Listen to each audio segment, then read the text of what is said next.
ನಮಸ್ತೆ ಶ್ರೀ ವಾರಾಹಿ 1212 ಟ್ಯಾರೋ ಚಾನಲ್ಗೆ ಸ್ವಾಗತ. ಯಾರೆಲ್ಲ ಸಬ್ಸ್ಕ್ರೈಬ್ ಮಾಡ್ಕೊಂಡು ನೋಡ್ತಾ ಇದ್ದೀರಾ, ಥ್ಯಾಂಕ್ ಯು. ಸಬ್ಸ್ಕ್ರೈಬ್ ಮಾಡ್ದಿರಾ ನೋಡ್ತಾ ಇರೋ ತುಂಬ ಜನ ಇದ್ದೀರಾ. ದಯವಿಟ್ಟು ಸಬ್ಸ್ಕ್ರೈಬ್ ಮಾಡ್ಕೊಂಡು ನೋಡಿ ಅಂತ ಕೇಳ್ಕೊಳ್ತೀನಿ.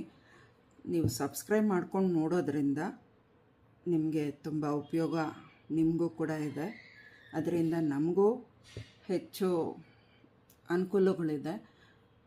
ಅದರ ಜೊತೆಗೆ ನಿಮಗೂ ಕೂಡ ನೀವು ಸಬ್ಸ್ಕ್ರೈಬ್ ಮಾಡಿಕೊಂಡು ಬೆಲ್ ಐಕನ್ ಕ್ಲಿಕ್ ಮಾಡಿದ್ರೆ ನೀವು ಸಬ್ಸ್ಕ್ರೈಬ್ ಆಗ್ತೀರಾ. ಅದರಿಂದ ನಿಮಗೂ ಕೂಡ ಈ ವಿಡಿಯೋಗಳಿಂದ ನಾವು ಮಾಡುವಂಥ ವಿಡಿಯೋಗಳಿಂದ ತುಂಬ ಉಪಯೋಗಗಳು ಸಿಗುತ್ತೆ. ಯಾವ ರೀತಿ ಸಿಗ್ಬೋದು, ಹೇಗೆ ಸಿಗ್ಬೋದು ಅಂತ ಅದು ಸಮಯ ನಿಮಗೆ ತೋರಿಸ್ಕೊಡ್ತಾರೆ ಏಂಜಲ್ಸು.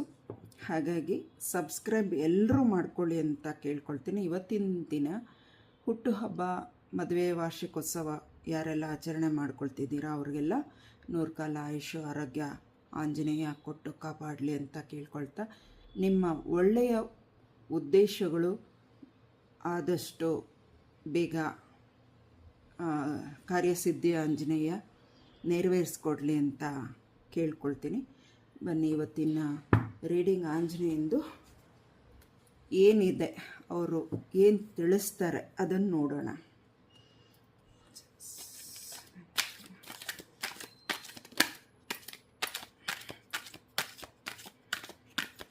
मनोजं मारुतुल्यवेगं जितेन्द्रियं बुद्धिमतां वरिष्ठं वातात्मजं श्रीरामदूतं शिरसा नमामि.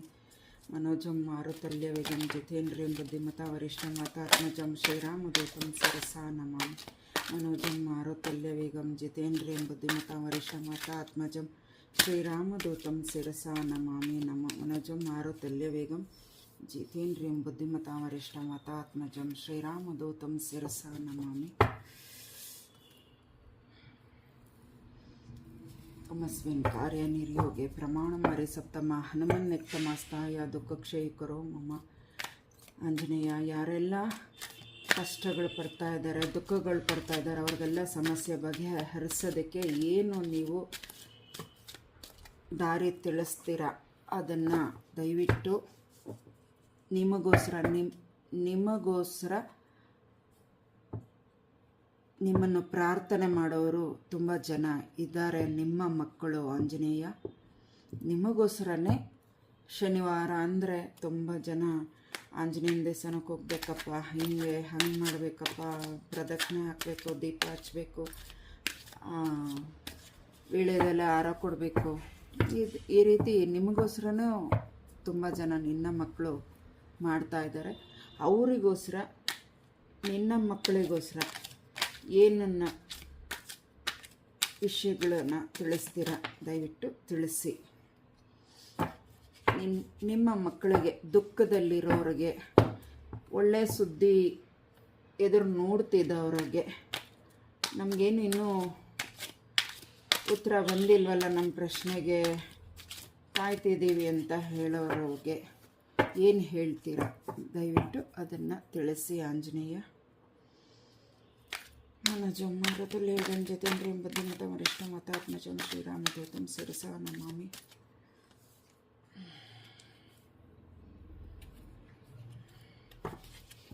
ಆರು ಕಾರ್ಡ್ ಕೊಟ್ಟಿದ್ದಾರೆ. Last bottom of the deck card. ಜಪ ಮಾಡಿ, ರಾಮ ಜಪ ಮಾಡಿ, ಆಂಜನೇಯನ ಜಪ ಮಾಡಿ, ಅದರಿಂದ ತುಂಬ ಉಪಯೋಗ ಇದೆ. ನೀವು ಜಪ ಮಾಡಬೇಕಾದ್ರೆ ನಿಮ್ಮ ಗಮನ ಒಂದೇ ಕಡೆ ಇರಲಿ. ಎಲ್ಲಂದ್ರೆ ಅಲ್ಲಿ ಕುತ್ಕೊಂಡು ಮಾಡೋದಲ್ಲ.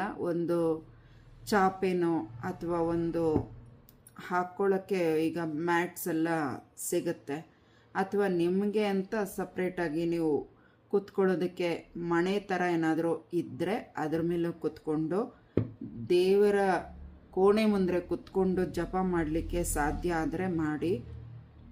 ದೀಪನ ನೋಡಿಕೊಂಡು ಕಣ್ಮುಚ್ಚಿ ಆಂಜನೇಯನ ಜಪ ಮಾಡಿ ಮತ್ತು ಶ್ರೀರಾಮನ ಜಪ ಮಾಡಿ ಅಂತ ಇಲ್ಲಿ ಆಂಜನೇಯ ಹೇಳ್ತಾ ಇದ್ದಾರೆ.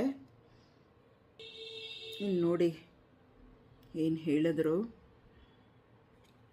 ಹನುಮಂತ.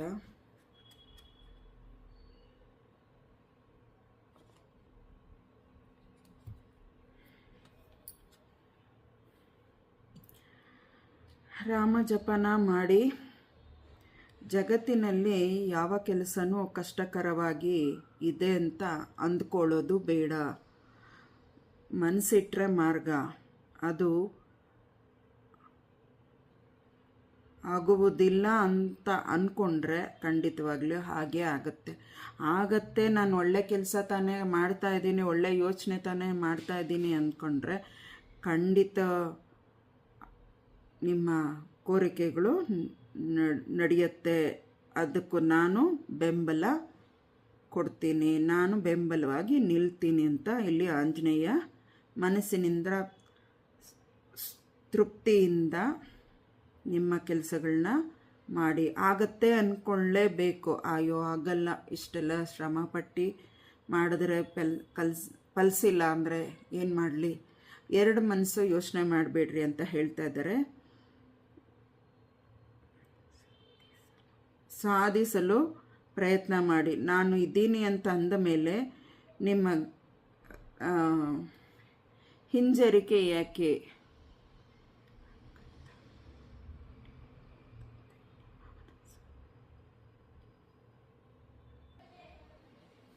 ಹಾಗಾಗಿ ನೀವು ಮಾಡೋ ಪ್ರಯತ್ನದಲ್ಲಿ ನಾನು ಇರ್ತೀನಿ ಅಂತ ಹೇಳ್ತಾ ಇದ್ದಾರೆ. ಪರಿಹಾರ ಇಲ್ಲಿ ಹೇಳ್ತಾ ಇರೋದು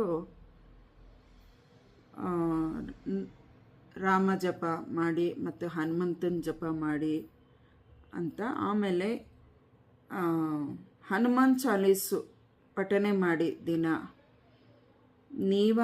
ನೀವು ಯೂಟ್ಯೂಬಲ್ಲಿ ಮೊಬೈಲಲ್ಲಿ ನೀವು ಹಾಕಿ ಕೇಳಿಸ್ಕೊಳ್ಳೋದ್ರಿಂದ ಒಳ್ಳೆಯದು ಆಗತ್ತೆ. ಅದೇ ನೀವು ಶ್ರಮ ಇಟ್ಟು ಅದಕ್ಕಂತಲೇ ಸಮಯ ಇಟ್ಟು ನೀವು ಹನುಮಾನ್ ಚಾಲೀಸ್ ಹೇಳ್ಕೊಳ್ಳೋದ್ರಿಂದ ತುಂಬ ಒಳ್ಳೆಯದು ಆಗತ್ತೆ. ಪ್ರಯತ್ನಿಸಿ.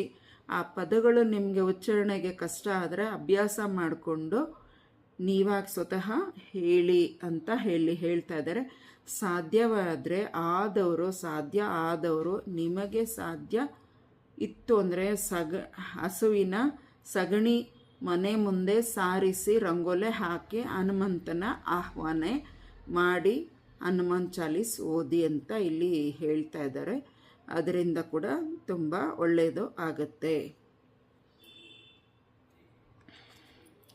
ಫಸ್ಟ್ ಕಾರ್ಡ್ ಯಾರ್ದಿದೆ? ಈಗ ಇಷ್ಟೊತ್ತು ಹೇಳಿದ್ದು last bottom of deck card ಹೇಳಿದ್ದು.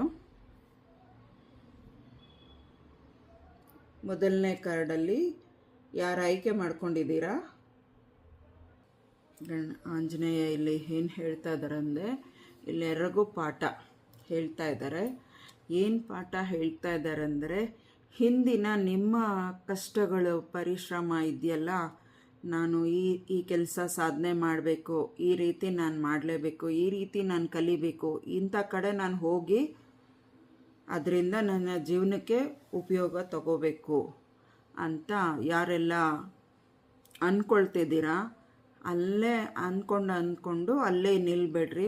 ಪ್ರಯತ್ನ ಮಾಡಿ. ಹಿಂದಿನ ನಿಮ್ಮ ಕಷ್ಟಗಳು ಪಟ್ಟಿದ್ದು ಅದು ನಿಮ್ಮ ಕಷ್ಟಕ್ಕೆ ಆ ಒಂದು ದುಃಖ ಇರ್ಬೋದು, ಆದರೆ ಅದರಿಂದ ನೀವು ಕಲ್ತಿರೋ ಪಾಠ ತುಂಬ ಇದೆ ಅಂತ ಇಲ್ಲಿ ಆಂಜನೇಯ ಗುರುಗಳಾಗಿ ಮಕ್ಕಳಿಗೆಲ್ಲ ಪಾಠ ಹೇಳ್ಕೊಂಡು ಕೂತಿದ್ದಾರೆ ಮರದ ಕೆಳಗಡೆ.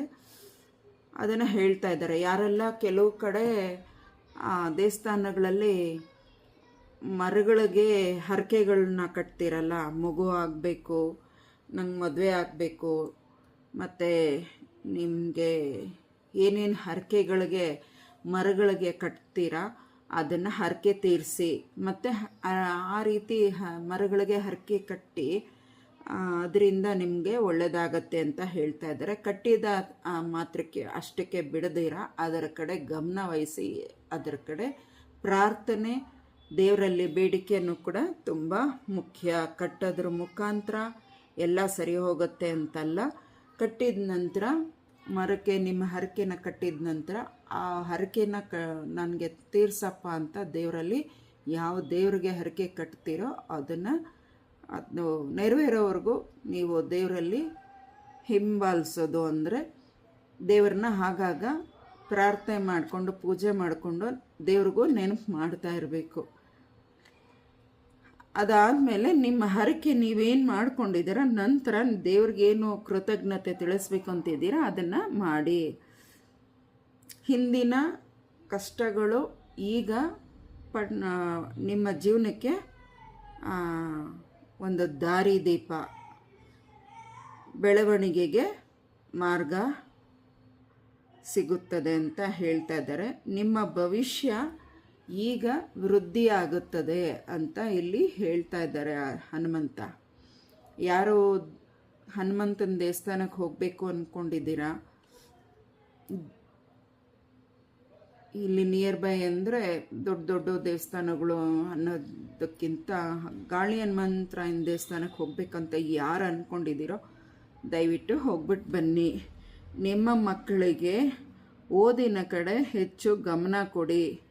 ಮೊಬೈಲು ಕಡೆ ಸ್ವಲ್ಪ ಅವ್ರನ್ನ ಗದರಿ ಬದರಿ ಮಾಡೋದಕ್ಕಿಂತ ತಾಳ್ಮೆಯಿಂದ ಒಳ್ಳೆ ರೀತಿಯಾಗಿ ನಗ್ನಗುತ್ತಾ ಮೊಬೈಲ್ನ ಅವಾಯ್ಡ್ ಮಾಡಿಸಿ ಓದಿನ ಕಡೆ ಗಮನ ಕೊಡಿಸಿ. ಸಾಧ್ಯ ಆದಷ್ಟು ನೀವು ಪೂಜೆ ಮಾಡುವಾಗ ನಿಮ್ಮ ಮಕ್ಕಳನ್ನ ಜೊತೆಯಲ್ಲಿ ಕೂರಿಸಿ ನೀವು ಹೇಳ್ಕೊಡೋಂಥ ಶ್ಲೋಕಗಳು, ನೀವು ಹೇಳ್ಕೊಡೋಂಥ ಮಂತ್ರಗಳು ಒಳ್ಳೆ ರೀತಿಯಾಗಿ ಅವರು ಕೂಡ ಮುಂದಿನ ಜೀವನಕ್ಕೆ ಅವರು ಕೂಡ ನಮ್ಮ ತಂದೆ ತಾಯಿ ಹಿಂಗೆ ಹೇಳ್ಕೊಟ್ಟಿದ್ರು, ನಾನು ಈಗ ಅದನ್ನು ಮಾಡ್ತಿದ್ದೀನಿ ಅಂತ ಅವ್ರಿಗೂ ಬರಬೇಕು. ಬೆಳೆದು ನಿಂತ ನಂತರ ಮುಂದೆ ಅವರು ಕೂಡ ಅವರು ಮದುವೆಯಾಗಿ ಅವ್ರ ಮಕ್ಕಳು ಕೂಡ ಅದನ್ನು ಹೇಳ್ತಾರೆ, ಕಲಿಸ್ತಾರೆ. ಹಾಗಾಗಿ ಫಸ್ಟು ನಾವು ನಮ್ಮ ಮಕ್ಕಳಿಗೆ ದೇವರ ಬಗ್ಗೆ, ಪ್ರಕೃತಿ ಏನು, ದೇವರುಗಳಂದರೆ ಏನು, ಯಾವ ಬಗ್ಗೆ ವಿಚಾರನ ತಿಳಿಸ್ಬೇಕು ದಯವಿಟ್ಟು ಅದನ್ನು ತಿಳಿಸಿ. ಅದರಿಂದ ನಿಮಗೆ ಹೆಚ್ಚು ಅನುಕೂಲಗಳು ಆಗುತ್ತೆ, ನಿಮ್ಮ ವಂಶವೃದ್ಧಿ ಬೆಳೀತಾ ಹೋಗುತ್ತೆ. ಈ ರೀತಿ ಮಾಡೋದರಿಂದ ನಿಮ್ಮ ಭವಿಷ್ಯಕ್ಕೆ ತುಂಬ ಬೆಳವಣಿಗೆಗಳು ಸಿಗುತ್ತೆ ಅಂತ ಇಲ್ಲಿ ಹೇಳ್ತಾ ಇದ್ದಾರೆ.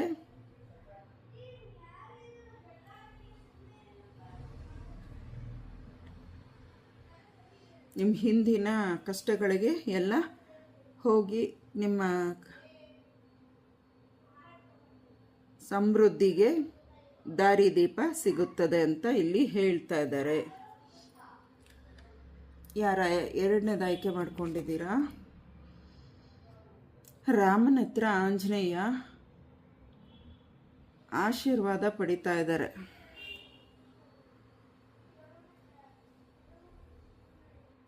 ರಾಮನ ಆಶೀರ್ವಾದ ತಗೊಳ್ಳೋದಕ್ಕೆ ಹನುಮಂತ ದೀರ್ಘ ದಂಡವನ್ನು ಮಾಡಿ ಆಶೀರ್ವಾದ ರಾಮನ ಹತ್ರ ತಗೊಳ್ತಾ ಇದ್ದಾರೆ. ನಿಜವಾದ ಶ್ರದ್ಧೆ ನಾನು ರಾಮನಲ್ಲಿ ಇಟ್ಟಿದ್ದರಿಂದ ನಾನು ರಾಮನ ಪ್ರೀತಿಗೆ ದಾರಿ ಸಿಕ್ಕಿತು ಅಂತ ಇಲ್ಲಿ ಹೇಳ್ತಾ ಇದ್ದಾರೆ.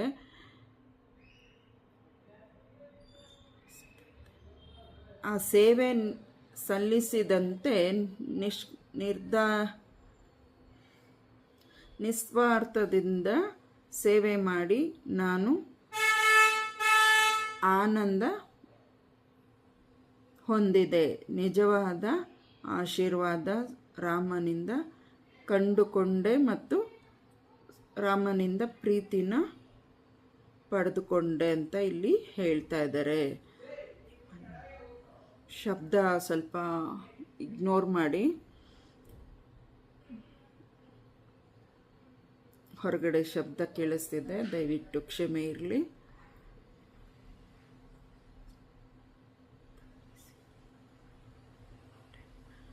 ಹನುಮಾನ್ ಪೆಂಡೆಂಟ್ನ ಆದವರು ಹಾಕ್ಕೊಳ್ಳೋಕ್ಕೆ ಆದವರು ಹಾಕ್ಕೊಳ್ಳಿ. ಹೆಣ್ಣು ಮಕ್ಕಳಲ್ಲಿ ಪಿರಿಯಡ್ಸ್ ಆಗೋದ್ರಿಂದ ನೀವು ಹಾಕೋದು ಬೇಡ. ಗಂಡಸರು ಯಾರು ಮಕ್ಕಳಾಗಲಿ, ಗಂಡಸರು ಗಂಡು ಮಕ್ಕಳು, ಹುಡುಗರು, ದೊಡ್ಡವರು, ಗಂಡಸರು ಯಾರು ಬೇಕಾದರೂ ಹನುಮಾನ್ದು ಪೆಂಡೆಂಟ್ ಡಾಲರ್ ಬರುತ್ತಲ್ಲ ನಿಮ್ಮ ಕತ್ತಿಗೆ ಹಾಕ್ಕೊಳ್ಳೋದ್ರಿಂದ ನಿಮಗೆ ಒಳ್ಳೆಯದಾಗತ್ತೆ. ಆ ವಿಗ್ರಹ ನಿಮ್ಮ ಕತ್ತಲ್ಲಿರೋದ್ರಿಂದ ತುಂಬ ಒಳ್ಳೆಯದು ಅಂತ ಇಲ್ಲಿ ಹನುಮಂತ ಹೇಳ್ತಾ ಇದ್ದಾರೆ. ಒಳ್ಳೆಯದಾಗಲಿ. ಯಾರು ಸೆಕೆಂಡ್ ಆಯ್ಕೆ ಮಾಡ್ಕೊಂಡಿದ್ದೀರಾ ಅವ್ರಿಗೆ ಒಳ್ಳೆಯದಾಗಲಿ. ಮೂರನೇದು ಯಾರು ಆಯ್ಕೆ ಮಾಡ್ಕೊಂಡಿದ್ದೀರಾ?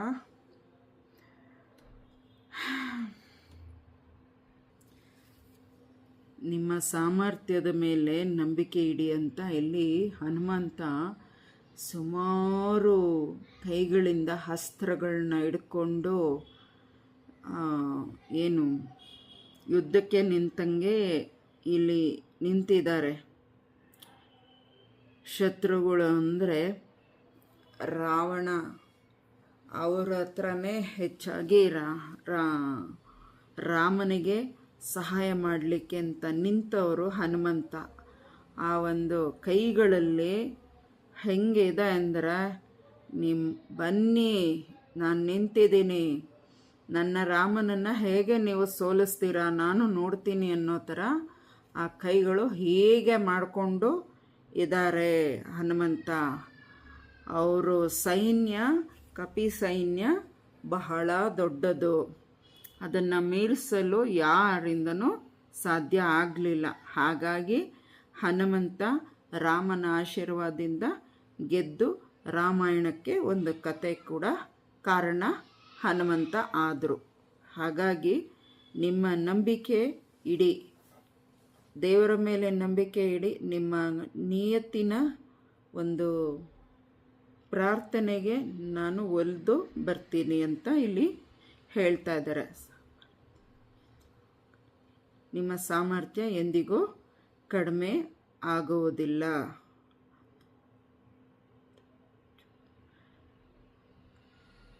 ನೀವು ಅಂದಾಜು ಕೂಡ ಮಾಡೋಕ್ಕಾಗಲ್ಲ, ಅಷ್ಟು ಸ್ವಾಮಿ ಹನುಮಂತ ನಿಮ್ಮ ಪರವಾಗಿ ನಿಲ್ತಾರೆ. ಇದೇ ರೀತಿ ಹನುಮಂತ ಬಂದು ನನ್ನನ್ನು ಕಾಪಾಡ್ತಾರೆ ಅಂತ ಹೇಳಲಿಕ್ಕೂ ಆಗಲ್ಲ. ಅದು ಯಾರಿಗೇ ಇರ್ಬೋದು, ನನಗೆ ಇರ್ಬೋದು, ಬೇರೆ ಯಾರಿಗಾದರೂ ಇರ್ಬೋದು. ಇದು ಮೂರನೇದು ಯಾರಿಗೆ ಕನೆಕ್ಟ್ ಆಗ್ತಿದೆ ದಯವಿಟ್ಟು ಕನೆಕ್ಟ್ ಮಾಡ್ಕೊಳ್ಳಿ. ಮೂರನೇದು ಯಾರಿಗೆ ಅಂತ ಈ ಟೈಮ್ಲೆಸ್ ರೀಡಿಂಗು ಯಾವಾಗ ಯಾರಿಗೆ ನೋಡಿದಾಗ ಕನೆಕ್ಟ್ ಆಗುತ್ತೆ ಅವ್ರು ತಗೊಳ್ಳಿ. ಇದು ನಮಗೆ ಬಂದಿದೆ ಅಂದವರು ಕಮೆಂಟಲ್ಲಿ ಮೂರನೇದಕ್ಕೆ ನಮಗೆ ಮೂರನೇದಾಗಿರ್ಬೋದು, ಎರಡನೇದಾಗಿರ್ಬೋದು, ಮೊದಲನೇದಾಗಿರ್ಬೋದು, ಯಾರಿಗೆ ಏನು ಸಂದೇಶ ನಿಮಗೆ ಸಿಕ್ಕಿದೆ ಅದು ಮೂರನೇದು ಆಯ್ಕೆ ಮಾಡಿಕೊಂಡವರು ಕಮೆಂಟಲ್ಲಿ ಮೂರನೇದು ಅಂತ ಹಾಕಿ ಜೈ ಹನುಮಾನ್ ಅಂತ ಹಾಕಿ.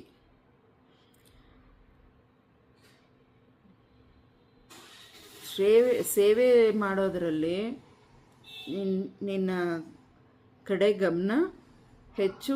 ಯಾವ ರೀತಿ ಸೇವೆ ಮಾಡಬೇಕಂತ ತೀರ್ಮಾನ ಮಾಡ್ಕೊಂಡಿದ್ಯೋ ಅಂದುಕೊಂಡ ಹಾಗೆ ಮಾಡೋದಕ್ಕೆ ಸಿದ್ಧವಾಗಿರೋ. ನಾನು ನಿನಗೆ ಯಾವ ರೂಪದಲ್ಲಾದರೂ ನಿಮ್ಮ ಜೊತೆಯಲ್ಲಿ ನಾನು ಬಂದು ನಿಲ್ತೀನಿ, ನಿನಗೆ ಯಾವ ರೀತಿ ಸಹಾಯ ಮಾಡಬೇಕೋ ಮಾಡ್ತೀನಿ ಅಂತ ಹೇಳ್ತಾ ಇದ್ದಾರೆ ಹನುಮಂತ. ರಹಸ್ಯ, ನಿಮ್ಮೊಳಗಿನ ಅಡಗಿರುವ ರಹಸ್ಯ ಒಂದಲ್ಲ ಒಂದು ದಿನ ತಿಳಿಯುತ್ತದೆ. ಆದಾಗ ಶಕ್ತಿಯನ್ನು ನೀವು ದೇವರಲ್ಲಿ ಹೆಚ್ಚಿಸಿಕೊಳ್ಳಿ, ಆ ಶಕ್ತಿಗೆ ಕಾರಣರಾಗ್ರಿ ಅಂತ ಇಲ್ಲಿ ಹನುಮಂತ ಹೇಳ್ತಾ ಇದ್ದಾರೆ. ತುಂಬ ಬಲಶಾಲಿಯಾಗಿ ಕಾಯ್ತಾ ಇದ್ದಾರೆ ನೋಡಿ. ಶತ್ರುಗಳನ್ನ ನಾನು ನೋಡ್ಕೋತೀನಿ, ನಿನಗೇಕೆ ಭಯ ಅಂತ. ಎಷ್ಟೇ ಜನ ಇದ್ದರೂ ನಾನು ಧ್ವಂಸ ಮಾಡಬಲ್ಲೆ, ಸುಟ್ಟು ಭಸ್ಮ ಮಾಡಬಲ್ಲೆ ಅಂತ ಇಲ್ಲಿ ಹನುಮಂತ ಹೇಳ್ತಾ ಇದ್ದಾರೆ.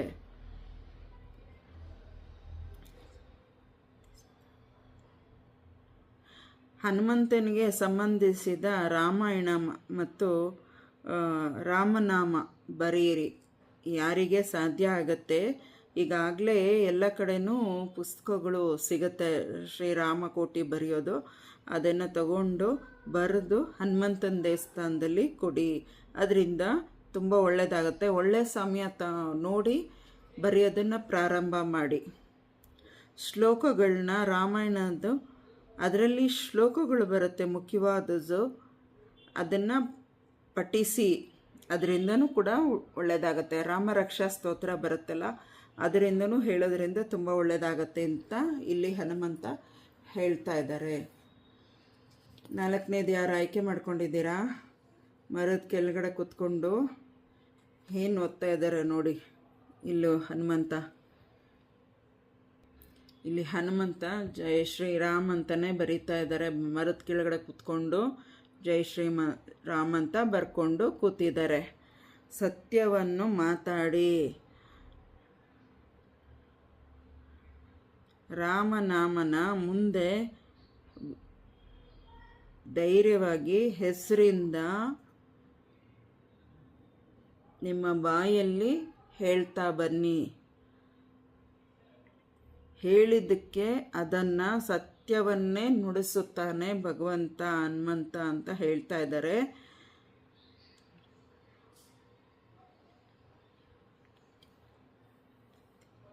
ಧೈರ್ಯವಾಗಿ ನಿಮ್ಮ ಸತ್ಯ ಏನಿದೆ ಅದನ್ನು ಮಾತಾಡಿ, ಯಾರಿಗೂ ಹೆದರೋ ಅವಶ್ಯಕತೆ ಇಲ್ಲ.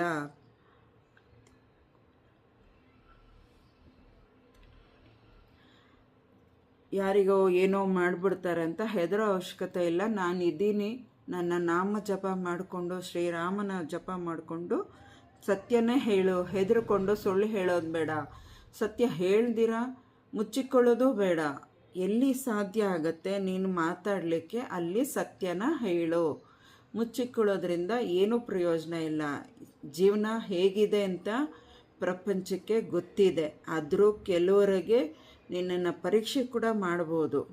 ಹಾಗಾಗಿ ಅದರ ಕಡೆ ನಿನಗೆ ಗಾಬರಿ ಇಲ್ದಿರ ನೀನು ಸತ್ಯನೇ ಹೇಳು. ಅವರು ಸುಳ್ಳು ಅಂತ ಎಷ್ಟೇ ಜನ ಸಾಧಿಸಿದ್ರೂ ನಿನ್ನ ಗಮನ ಸತ್ಯದ ಕಡೆ ಇರಬೇಕು, ಶ್ರೀರಾಮನ ಜಪದ ಕಡೆ ಗಮನ ಇರಬೇಕು ಅಂತ ಇಲ್ಲಿ ಹೇಳ್ತಾ ಇದ್ದಾರೆ.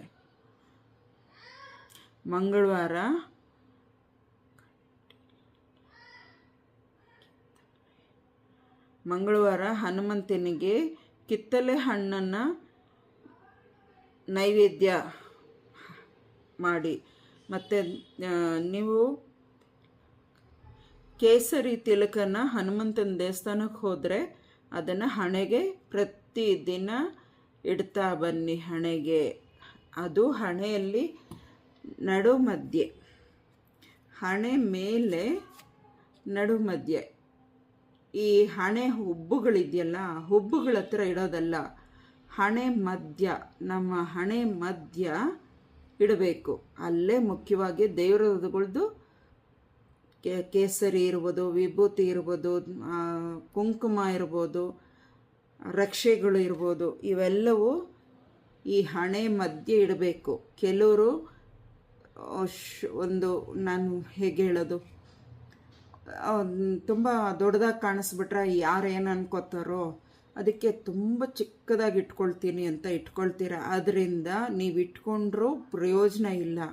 ಅಂದ್ಕೊಂಡವರು ನಿಮ್ಮ ಕಷ್ಟಕ್ಕೆ ಯಾರೂ ಆಗಲ್ಲ, ಮಾತಾಡಿದವರು ನಿಮ್ಮ ಕಷ್ಟಕ್ಕೆ ಯಾರೂ ಆಗಲ್ಲ, ನೋಡಿದವರು ಕೂಡ ನಿಮ್ಮ ಕಷ್ಟಕ್ಕೆ ಯಾರೂ ಆಗಲ್ಲ. ನೀವೆಷ್ಟು ಲಕ್ಷಣವಾಗಿ ಪರವಾಗಿಲ್ಲ, ಒಂದು ತೊಗರಿ ಕಾಳಷ್ಟು ಅಗಲ ಇಟ್ಕೊಂಡ್ರೂ ಆಯಿತು.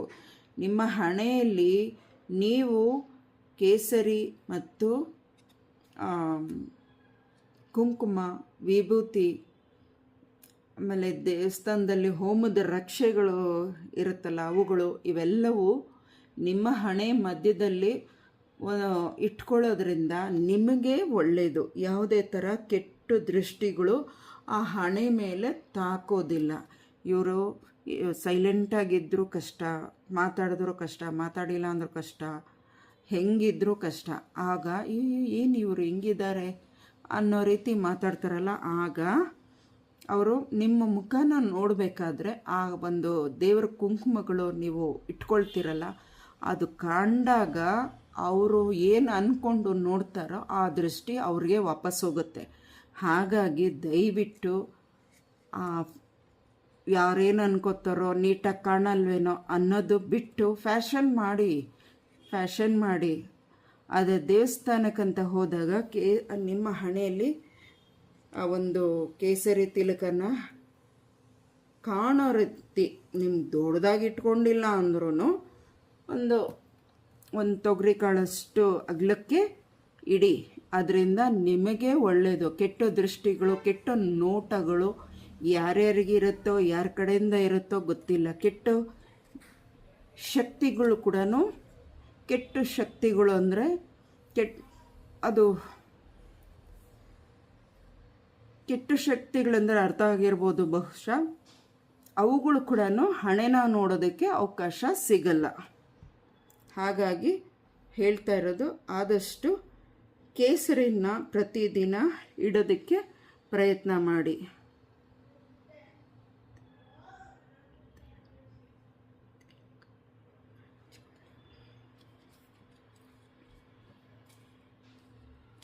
ಯಾರು 5ನೇದು ಆಯ್ಕೆ ಮಾಡ್ಕೊಂಡಿದ್ದೀರಾ?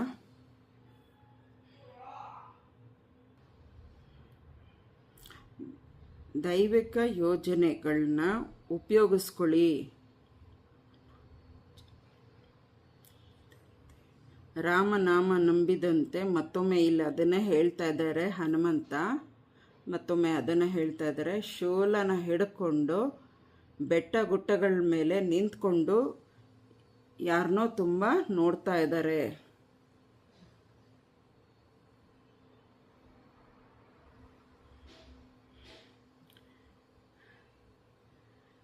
ಯಾರು ಏನು ಸಂಚು ಮಾಡ್ತಾ ಇದ್ದಾರೆ, ಪ್ರತಿಯೊಂದು ಮೂಲೆ ಮೂಲೆಗೂ ಕಣ್ಣಾರಿಸಿ ನೋಡ್ತಾ ಇದ್ದಾರೆ. ನನ್ನನ್ನು ನಂಬಿರೋರನ್ನ ನಾನು ಹೇಗೆ ಕಾಪಾಡಬೇಕು ಏನು ಅಂತ ಎಲ್ಲ ಕಡೆನೂ ಕಣ್ಣು ಹಾರಿಸಿ ನೋಡ್ತಾ ಇದ್ದಾರೆ.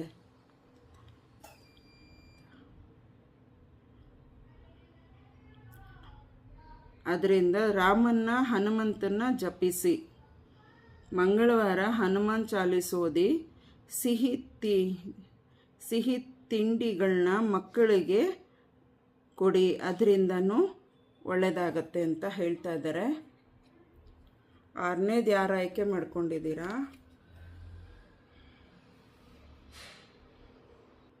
ಸರೆಂಡರ್ ಹನುಮಂತನಿಗೆ ಆದರೆ ಖಂಡಿತ ದೇವರು ಕ್ಷಮಿಸ್ತಾರೆ ಅಂತ ಇಲ್ಲಿ ಇದೆ. ಹನುಮಂತನಿಗೆ ಶರಣು ಆದರೆ ಖಂಡಿತವಾಗ್ಲೂ ಅವರು ಕ್ಷಮಿಸ್ತಾರಂತೆ. ಆದರೆ ಕ್ಷಮಿಸಿ ಅವರು ಮತ್ತೆ ಅದೇ ಒಂದು ಕೆಟ್ಟ ಉದ್ದೇಶಗಳನ್ನ ಮಾಡ್ತಾ ಹೋದರೆ ನಾನು ಮತ್ತೊಮ್ಮೆ ಕ್ಷಮಿಸೋದಕ್ಕೆ ಅವಕಾಶ ಕೊಡಲ್ಲ. ನನ್ನ ಕೋಪಕ್ಕೆ ಗುರಿ ಆಗಬೇಕಾಗತ್ತೆ. ನಾನು ಯಾವ ರೀತಿ ಪಾಠ ಕಲಿಸ್ಬೇಕೋ ಆ ರೀತಿ ನಾನು ಕಲಿಸ್ತೀನಿ ಅಂತ ಇಲ್ಲಿ ಹೇಳ್ತಾ ಇದ್ದಾರೆ ನೋಡಿ.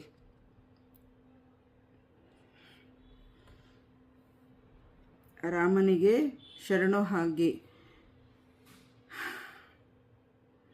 ನಿಮ್ಮ ಅಹಂಕಾರವನ್ನು ನಾನು ಮುರಿಯೋದಕ್ಕೆ ಯಾವ ರೀತಿ ಅಂತ ನನಗೆ ಗೊತ್ತಿಲ್ಲ ಅಂತ ಅಂದ್ಕೋಬೇಡಿ. ಯಾವ ರೀತಿ ಬೇಕಾದರೂ ನಿಮ್ಮ ಅಹಂಕಾರನ ನಾನು ಮುರಿತೀನಿ.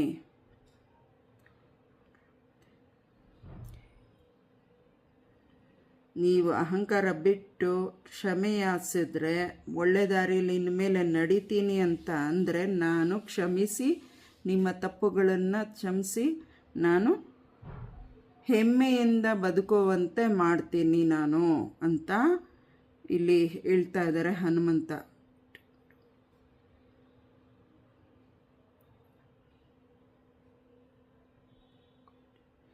ಶ್ರೀರಾಮ ನಾಮ ಜಪದಿಂದ ನನ್ನ ಒಂದು ದೇಹವಿಡೀ ರೋಮಾಂಚನ ಕೂಡ ರಾಮ್ ರಾಮ್ ಅಂತ ಹೇಗೆ ಹೇಳುತ್ತೋ ಹಾಗೆ ನೀವು ಬಾಳಿರಿ, ಅದರಿಂದ ನಿಮಗೆ ಕ್ಷೇಮ ಅಂತ ಇಲ್ಲಿ ಹೇಳ್ತಾ ಇದ್ದಾರೆ.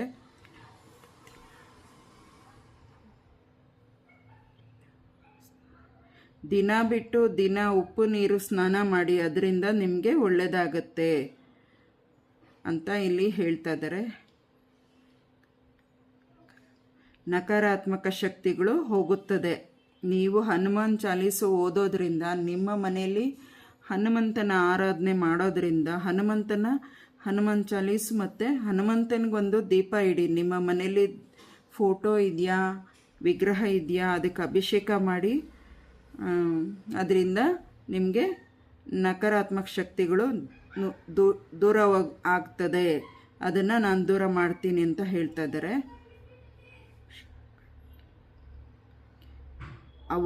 ಆ ಕೆಟ್ಟ ಅಂಶಗಳನ್ನೆಲ್ಲ ನಾನು ಹೊರಗಡೆ ಓಡಿಸ್ತೀನಿ ಅಂತ ಇಲ್ಲಿ ಹೇಳ್ತಾ ಇದ್ದಾರೆ.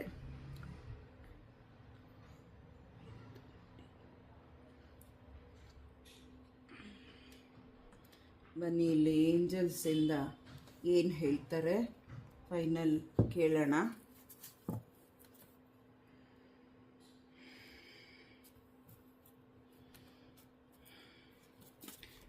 ಲಾಸ್ಟ್ ಹನುಮಂತನಿಗೆ ಯಾರೆಲ್ಲ ಶರಣು ಆಗಬೇಕೋ ದಯವಿಟ್ಟು ಹಾಕಿ. ಹನುಮಂತನ ಹರಕೆಗಳು ಯಾರು ಮಾಡ್ಕೊಂಡಿದ್ದೀರೋ ಎಲ್ಲರೂ ಅದನ್ನು ನಡ್ಕೊಂಡಿಲ್ಲ. ಕೆಲವ್ರಿಗೆ ಅದನ್ನು ಅಂದ್ಕೊಂಡಿದ್ದನ್ನು ನಡೆಸೋಕ್ಕೆ ಅವಕಾಶ ಕೊಟ್ಟಿಲ್ಲ. ಅಂಥವರು ದಯವಿಟ್ಟು ಆ ಹರಕೆಗಳು ಗಂಡ ಮಾಡ್ಕೊಂಡಿರಲಿ ಹೆಂಡತಿ ಮಾಡ್ಕೊಂಡಿರಲಿ ನನ್ನನ್ನು ಕೇಳಿ ನೀನು ಮಾಡಬೇಕಿತ್ತು, ನಾನು ಕೇಳ್ದಿರ ಯಾಕೆ ಮಾಡಿಕೊಂಡೆ ಅನ್ನೋ ಭೇದ ಭಾವ ಮಾಡ್ದಿರ ನಿಮ್ಮ ಮಕ್ಕಳಿಗೇ ತಾಯಿ ಆದವಳು ಶ್ರದ್ಧಾ ಭಕ್ತಿಯಿಂದ ದೇವರ ಹತ್ರ ಹರಕೆ ಮಾಡ್ಕೊಳ್ಳೋದ್ರಿಂದ ದಯವಿಟ್ಟು ಆ ಹರಕೆಗಳು ಮಾಡ್ಕೊಂಡಿರೋದು ನಿಮ್ಮ ಕುಟುಂಬಕ್ಕೋಸ್ಕರ ಅನ್ನೋದು ಗಮನವಿಟ್ಕೊಂಡು ಹೆಂಡತಿ ಆದರೂ ಸರಿ ಅವರು ಹರಕೆಗಳು ದೇವರು ಹತ್ರ ಏನು ಮಾಡ್ಕೊಂಡಿದ್ದಾರೆ ಆ ಹನುಮಂತಂದು ಹರಕೆಗಳನ್ನ ದಯವಿಟ್ಟು ಅದನ್ನು ನಡೆಸ್ಕೊಡಿ. ನೀವು ಗಂಡ ಹೆಂಡತಿ ಇಬ್ಬರು ಸೇರಿ ಆ ಮಕ್ಕಳಿಗೋಸ್ಕರ ನೀವು ಹನುಮಂತನ ಹರಕೆಗಳನ್ನ ತೀರಿಸೋದ್ರಿಂದ ನಿಮಗೆ ಮುಂದೆ ಒಳ್ಳೆಯದಾಗುತ್ತೆ. ಭೇದ ಭಾವ ಗಂಡ ಯಾಕೆ ಮಾಡಬೇಕು ನಾನು ಮಾಡಬೇಕು ಅಂತ ಹೆಂಡತಿ ಅಂದ್ಕೊಳ್ಳೋದು, ಗಂಡ ನಾನು ಮಾಡ್ಕೋಬೇಕು ಇವಳು ಯಾಕೆ ಮಾಡ್ಕೊಳ್ತಾಳೆ ಅಂತ ಹೆಂಡತಿ ಅಂದ್ಕೊಳ್ಳೋದು, ಅಷ್ಟು ಮಾತ್ರಕ್ಕೆ ಗಂಡ ಹೆಂಡತಿ ಸಂಬಂಧ ಏನಕ್ಕೆ ಬೇಕು? ಹಾಗಾಗಿ ಗಂಡ ಹೆಂಡತಿ ಸಂಬಂಧ ನೀವು ಯಾವಾಗ ಮದುವೆ ಹಾಕ್ತಿರೋ ಅಲ್ಲಿಗೆ ಶುರುವಾಗಿರುತ್ತೆ. ಅಲ್ಲಿ ಭೇದ ಭಾವ ದಯವಿಟ್ಟು ಮಾಡ್ದಿರ ನೀವು ನಿಮ್ಮ ಹನುಮಂತಂದು ಹರಕೆಗಳೇನಿದೆ ದಯವಿಟ್ಟು ಅದನ್ನು ತೀರಿಸ್ಕೊಳ್ಳಿ. ಅದರಿಂದ ನಿಮ್ಮ ಜೀವನಕ್ಕೆ ಉಪಯೋಗ. ಏಂಜಲ್ಸ್ ಏನು ಹೇಳ್ತಿದ್ದೀರ ದಯವಿಟ್ಟು ಅದನ್ನು ತಿಳಿಸಿ. ನೀವೀಗೇನು ಹೇಳಬೇಕು ಅಂತಿದ್ದೀರಾ ದಯವಿಟ್ಟು ತಿಳಿಸಿ ಏಂಜಲ್ಸ್ ಪ್ಲೀಸ್.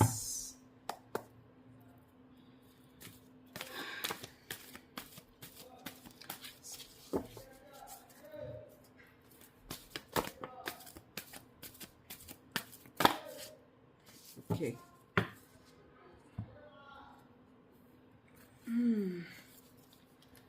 2 ಕಾರ್ಡ್ ಕೊಟ್ಟಿದ್ದಾರೆ.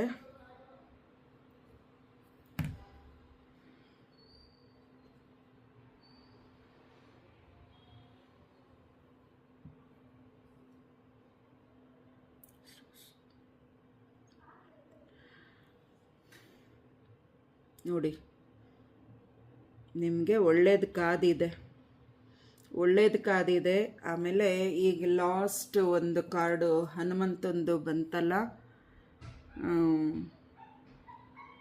ಕ್ಷಮೆ ಕೋರಿದ್ರೆ ನಾನು ಕ್ಷಮಿಸಿ ಬಿಡ್ತೀನಿ, ಆದರೆ ಕ್ಷಮೆ ಕೇಳಿದ ಮೇಲೆ ಮತ್ತೆ ಆ ಒಂದು ಕೆಟ್ಟ ಪರಿಸ್ಥಿತಿಗಳನ್ನ ಮುಂದುವರಿಸ್ಕೊಂಡೋದ್ರೆ ಮತ್ತೆ ಕ್ಷಮೆ ಸಿಗಲ್ಲ. ಬುದ್ಧಿಪಾಠ ಯಾವ ರೀತಿ ನಾನು ಕಲಿಸ್ಬೇಕೋ ಸಂಚು ನಾನು ಕೂಡ ಮಾಡ್ತೀನಿ ಅಂತ ಹನುಮಂತ ಹೇಳ್ದಂಗೆ ಇಲ್ಲಿ ನೀವು ಕ್ಷಮೆ ಯಾಚಿಸಿ, ಅದರಿಂದ ನಿಮಗೆ ಸಮೃದ್ಧಿ ಸಿಗುತ್ತದೆ. ಆಯಿತಾ? ದೇವಾಂದೇವತೆಗಳು, ಏಂಜಲ್ಸು, ಯೂನಿವರ್ಸು ಎಲ್ಲರೂ ನಿಮಗೆ ಆಶೀರ್ವಾದ ಮಾಡೋಕ್ಕೆ ರೆಡಿ ಇದ್ದಾರೆ. ಅದನ್ನು ಸ್ವೀಕರಿಸಿ. ಆಯಿತಾ?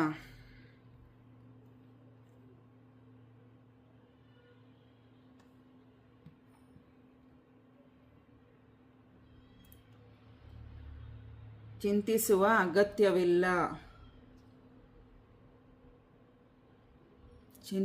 ಅಗತ್ಯವಿಲ್ಲ. ಅದರಿಂದ ನಾನಿದ್ದೀನಿ, ನಾನು ಹೇಳಿದ ಮೇಲೆ ನಾನು ಅದೇ ರೀತಿ ನಡ್ಕೋತೀನಿ, ಆದರೆ ನೀವೇ ಮಾತಕ್ಕೆ ತಪ್ಪೋದು ಅಂತ ಇಲ್ಲಿ ಏಂಜಲ್ಸ್ ಯೂನಿವರ್ಸ್ ಹೇಳ್ತಾ ಇದ್ದಾರೆ. ದಯವಿಟ್ಟು ದೇವರುಗಳಿಗೆ ಶರಣು ಆಗಿ, ಅದರಿಂದ ತುಂಬ ಒಳ್ಳೆಯದಾಗತ್ತೆ. ಯಾರು ಇಲ್ಲಿ ಹರಕೆಗಳನ್ನ ಬಾಕಿ ಇಟ್ಕೊಂಡಿದ್ದೀರಾ ಅದನ್ನು ತೀರಿಸಿ, ಅದರಿಂದ ನಿಮಗೆ ತುಂಬ ಒಳ್ಳೆಯದು. ಇಷ್ಟೊತ್ತು ವಿಡಿಯೋ ನೋಡಿದವ್ರಿಗೆ ಥ್ಯಾಂಕ್ ಯು. ಸಬ್ಸ್ಕ್ರೈಬ್ ಎಲ್ಲರೂ ಮಾಡ್ಕೊಂಡು ನೋಡಿ ಅಂತ ಕೇಳ್ಕೊಳ್ತೀನಿ. ಸಬ್ಸ್ಕ್ರೈಬ್ ಮಾಡಿಕೊಂಡು ಬೆಲ್ ಐಕನ್ ಪ್ರೆಸ್ ಮಾಡಿದ್ರೆ ನಿಮಗೆ ಆಗುವಂಥ ವಿಡಿಯೋಗಳು ಕನೆಕ್ಟ್ ಆಗ್ತಾ ಬರುತ್ತೆ, ಹಿಂದೆ ನೀವು ನೋಡ್ಬೋದು. ಕಾಳಿ ಮಾತೆ ಬರ್ತಾ ಇದ್ದಾರೆ ಇಲ್ಲಿ. ಕಾಳಿ ಮಾತೆ ಕೋಪಕ್ಕೆ ಕಾರ್ನರು, ಆಗಬೇಡಿ ಅಂತ ಇಲ್ಲಿ ಇದ್ದಕ್ಕಿದ್ದಾಗೆ ಮೆಸೇಜು ಇಲ್ಲಿ ಕನೆಕ್ಟ್ ಆಗ್ತಿದೆ. ದಯವಿಟ್ಟು ಇದು ಯಾರಿಗೆ ಅಂತ ಗೊತ್ತಿಲ್ಲ,